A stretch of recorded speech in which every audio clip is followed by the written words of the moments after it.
Today we're going to take a look at Kicker's new KSS 670 6 3/4 inch component speakers.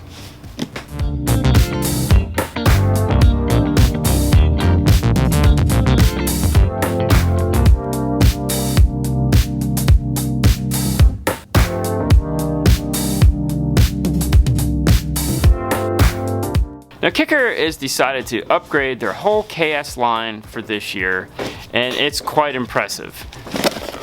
Inside the box you'll find this. Stop! Don't take it back to the retailer. Give them a call first. If you do have any questions, they have great tech support and will probably be able to help you. You have a quick start guide with a QR code on it. There is a whole downloadable owner's manual for it, but to save the trees, they've switched to a QR code. This is quick start, so it does walk you through the process of how to do some of the basic features. Inside, you'll find a thin top box, a cover, and the mid-bass themselves. One of the new features about the new KS is this grill. In the past they had a wheel looking style grill, but they've changed to this, what I like to call a grown-up grill. This nice hold mesh. It pops apart like this. It has these little tabs here that will lock it in place with the little inlets here on the grill itself. If you don't want to use the mesh grill, you can use this as a beauty ring to hide all the screw holes on the speaker itself. Going back to the box, it is filled with all kinds of goodies. Where to begin? Well, let's start over here with the two passive crossovers. This is a new design. The switch here is for the tweeter attenuation. It is 0, plus 4.5, and plus 9 dB. You have two wires coming off of one end. One says tweeter, the other has a little flag that says mid-range. If the little pieces of paper come off, the tweeter wires are staggered. The mid-range wire is not. On the opposite end, you have your input wire. Getting down underneath, they give you a universal spacer adapter. This is good for Toyota, Dodge, General Motors, and of course you can use it for others. If you just need a spacer, you can break most of these tabs off and just get to a spacer if you need room to get it out from hitting the window. However, these speakers are pretty shallow. Obviously you have your two tweeters. Of course you have one of the tweeters as well as the second. And these are going to be mounts for the tweeter. It has a ton to choose from. It has this guy here. This is made to mount onto the side of a A-pillar, a dash, whatever you'd like. You unscrew this like this, drill a hole, feed this through or into it, twist this locking nut back on. There's a hole in the end so your wire will run right through this and mount, and that way you can mount this wherever you'd like. It is on an eyeball, so you can turn this any which way you would like in order for it to face you. The tweeter itself is a flush mountable tweeter, meaning this lip here is designed to snap into place, and then they have these backs here that will go on. As you can see, there's little tiny ridges right here, and this will thread on and lock the tweeter in that way. And another interesting part of the tweeter is this guy right here. What this is used for is you can remove the autoformer out of the center of this simply by twisting, and then you screw this in, and now you have a port to add the tweeter into it. This guy here will lock into here, just like this. And you have this cool little fisheye that will add onto it, and the tweeter snaps into place, and then you can move the tweeter like this and aim it towards you, the driver, or if it's in the back seat, towards the people in the back seat. Every pair of these can also be a coaxial driver as well as a component. You also get two templates if you're having to cut these into something. There's two pieces of foam, a couple zip ties. There's also a trim that has a slight angle to it. That way if you want to surface mount it and have a slight angle towards you, the driver, if for some reason the lip that's on this tweeter isn't big enough, let's say there's a bigger tweeter in there that you have to put this in to replace, it does come with another 1/8 inch adapter to make this a wider tweeter. They also give you this little guy here, which is used to twist the tweeter back and forth in place. It has these little divots on it that are designed to go into the grill so you don't dent the grill while you're putting it all together.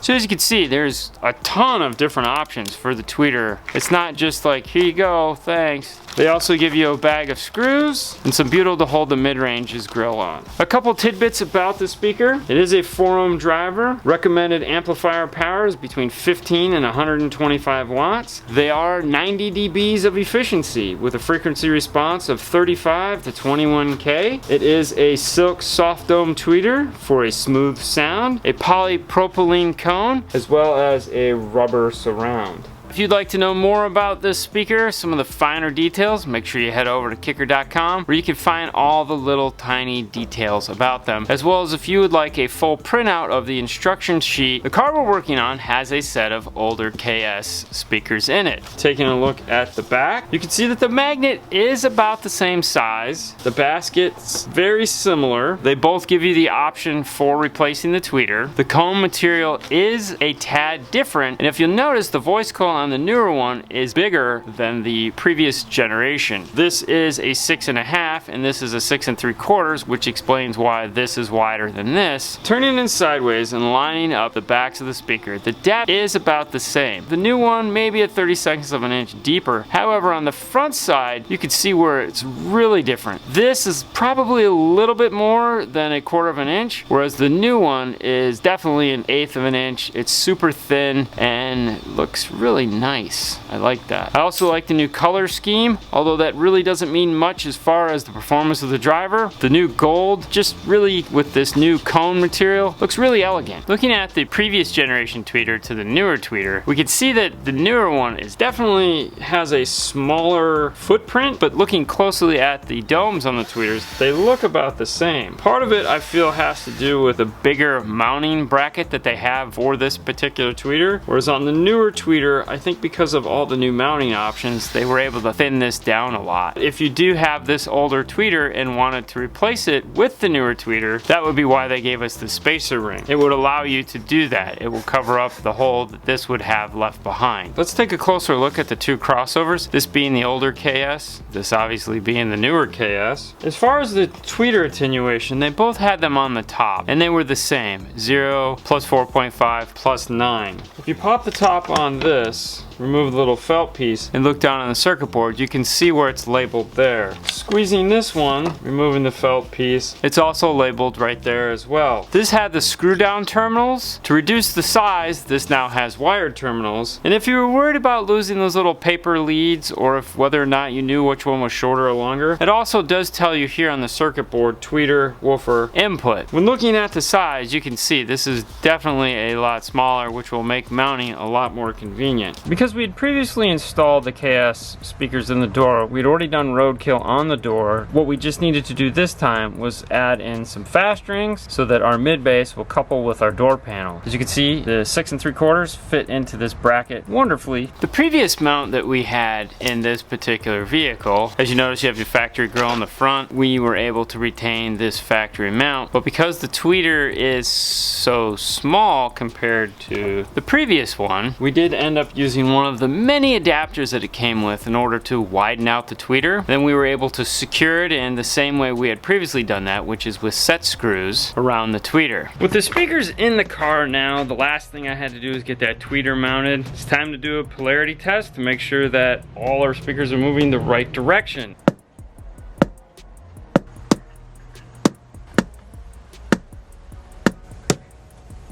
All our speakers are moving the right direction. Happy day for that. What's powering these is a kicker key. That means we have to run the kicker key setup again. Simple enough, we've plugged the microphone into the key amp, play some pink noise, mount the microphone here on top of the headrest. If it has a big sunroof like this, I like to do it where there's a hard roof.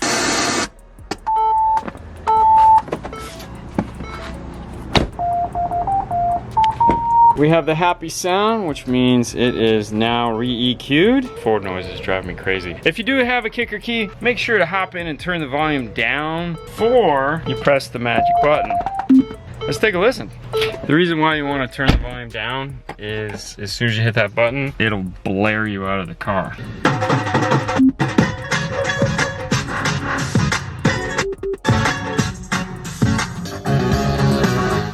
The joys of copyrighted music. So I've been sitting in here listening to this for some time now.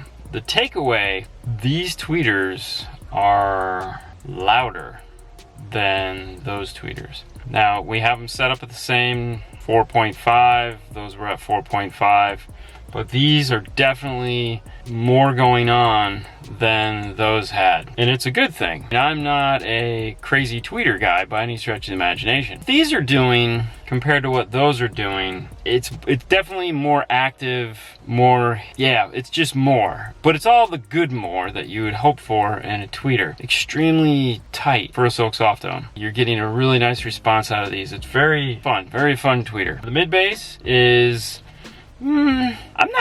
I'm gonna have to play these for a while, but to me they sound about the same. Not much difference there, which honestly, even though it had a bigger voice coil, I think that just increased the power handling. I think the overall sound is about the same. Once they break in, I might know a little bit more. This is Haley's car, so I'll be able to monitor those and see how they do. Right off the bat, first impressions is, ooh, wow, yeah, this is more lively, yeah, spunky, compared to the previous, which I think is what was needed with that line of speakers. The KS was just kind of like, yeah, these are cool. Yeah, they do.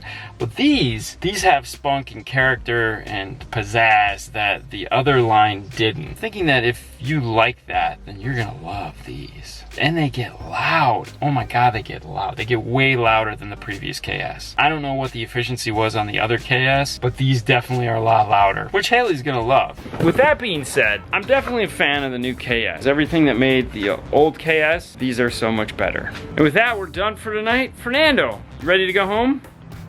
Of course. I know, right? All right, guys. On to the next one, guys. Thank you so much for watching as always. You guys have a great night. We'll see you later next time. Bye.